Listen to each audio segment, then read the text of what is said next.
of very wise constituents emailed to remind us that we are facing risks of not joining.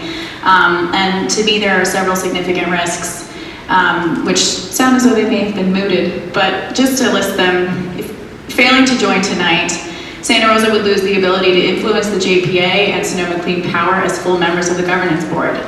We would fail to implement one of the most effective measures of our already adopted climate action plan. We would weaken the ability of Sonoma Clean Power to negotiate electricity supply contracts with their power generators, and we would harm the other members of SCP in so doing.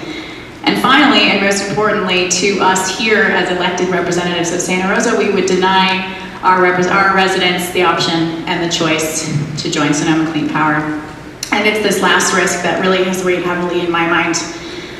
Just this last week, in addition to the chorus of residential ratepayers, we heard from one of our largest commercial users, and that's Cotting Enterprises, asking us to join, citing some pretty significant savings that they know they would be able to experience. We heard tonight from Community Market, we heard from Oliver's, and in addition to our commercial ratepayers, we also heard from our residential and organizational representatives. We heard from the Sierra Club, one of the nation's largest and leading environmental organizations, early on, asking us to offer this choice to our ratepayers.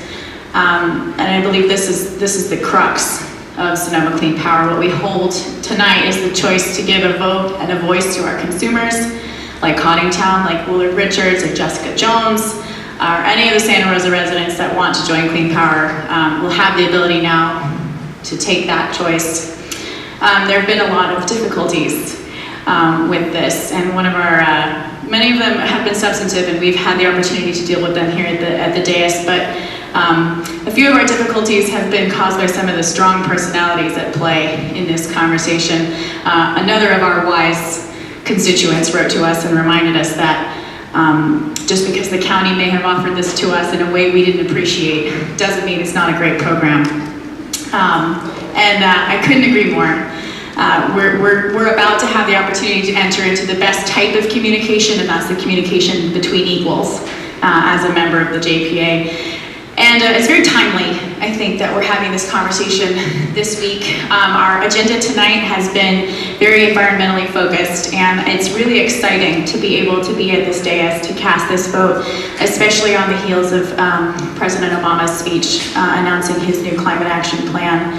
I just want to leave with one final comment from President Obama's speech. He reminded us that we must convince those in power to reduce our carbon pollution, push our own communities to adopt smarter practices. He encouraged us to invest and to divest. And he reminded us that someday our children and our children's children will look us in the eye and they will ask us, did we do all that we could do when we had the chance to deal with the problem and leave them a cleaner, safer, more stable world?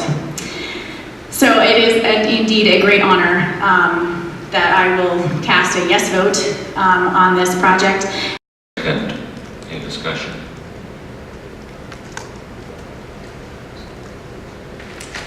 That passes with 7 ayes.